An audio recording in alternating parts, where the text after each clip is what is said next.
of weeping for no reason. Do you remember there? Like when you're a teenager, you have raging hormones. So, that's how you can identify it the best. Everyone knows Suzanne Somers got fired from THRE's company, but that wasn't even close to her darkest secret when she was desperate and broke.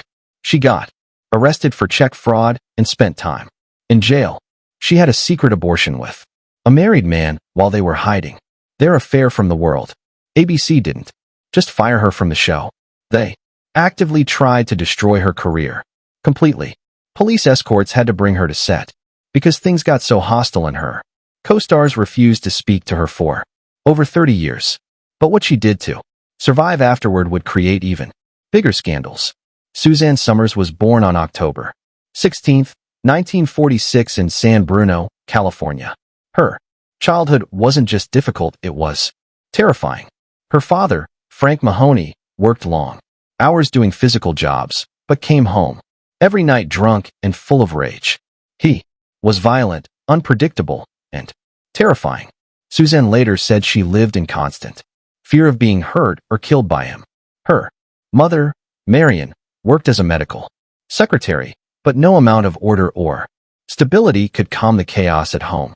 Money was always short, and her father's drinking made everything worse. Fear was part of everyday life. Every night, she and her siblings would hide in closets, holding each other in silence, hoping they wouldn't be the next target. These weren't childish fears. They were real. Their father would scream for hours, sometimes until sunrise. Suzanne learned early to stay quiet, stay small, and not be seen. She barely slept and lived in constant anxiety, afraid of the smallest sound. It left deep scars on her mind and body. One of the lasting effects of this trauma was bedwetting. Suzanne wet the bed until nearly age 13. Her father didn't comfort her. He mocked her. He called her worthless. The shame was unbearable. She tried to hide it from everyone, but it only got worse when she learned her younger brother was struggling with the same thing. They were both broken in silence, made to feel like failures. Even as children, the humiliation stayed with her for life.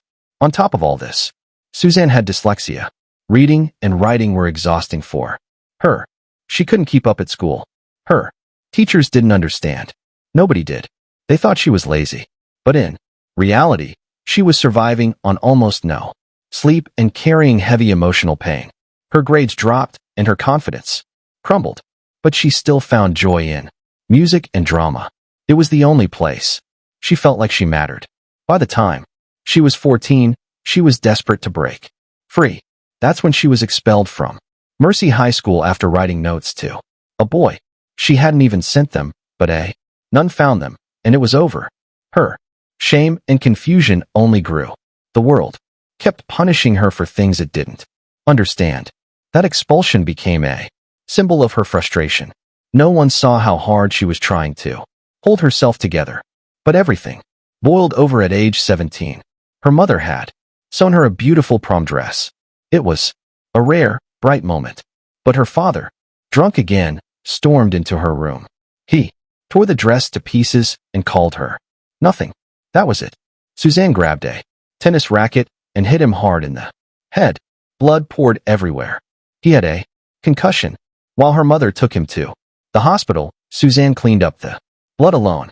It was splattered on the floors, the walls, even the white picket fence outside. That night changed everything.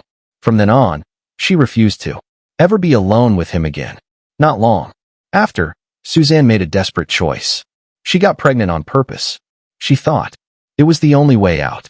She left college where she'd earned a music scholarship and married Bruce Somers in 1965. She was 18. The marriage wasn't built on love. It was survival.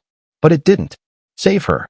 She said later that the pregnancy and quick divorce only deepened her sense of failure. Her son, Bruce Jr., was born on November 8, 1965. Suzanne was 19. She loved her son, but her marriage was already falling apart. They were poor. They fought. She felt completely lost. There was no emotional connection. She described her home life as full of panic and fear. Her only bright light was her son, who later grew up to become a writer and director. But at the time, she felt like she was drowning.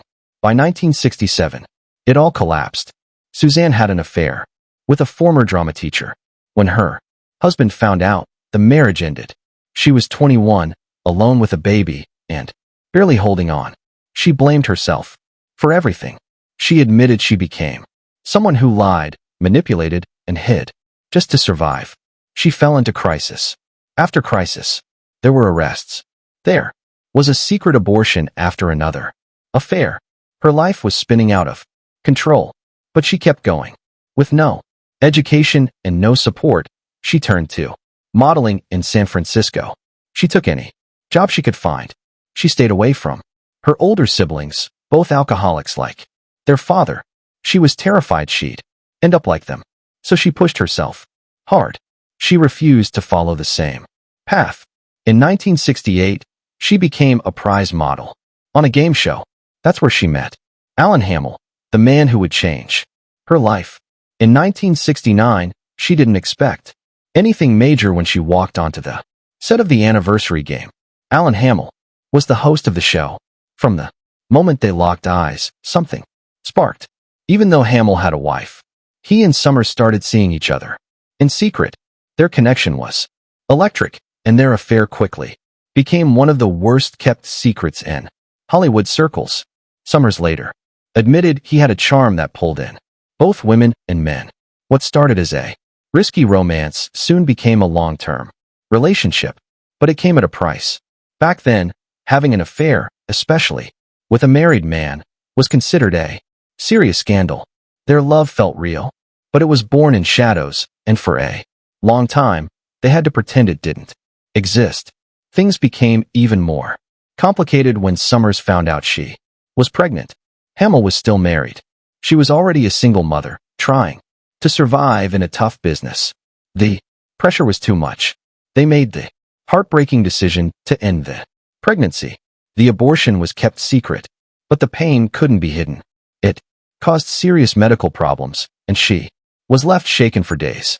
Abortion wasn't talked about openly back then. It was taboo, and that secrecy only made the experience worse. She carried the emotional